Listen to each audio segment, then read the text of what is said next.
Next one. What about credit cards? So remember I told you when I started out, I had $478.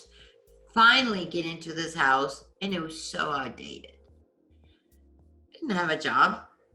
I was down to $478. How am I going to pay utilities? Eat.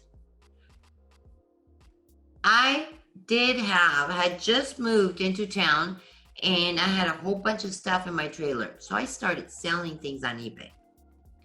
That's how I was making money. So this house needed rehabbing and I didn't even have the credit. I had a bankruptcy, I had a foreclosure.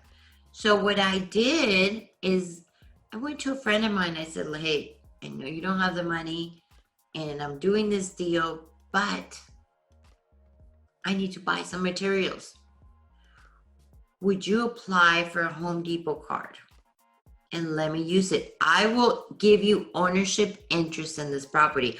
Or again, every deal could be different, but you can give them a percentage of the deal. You can give them upfront fees. You can give them whatever it is.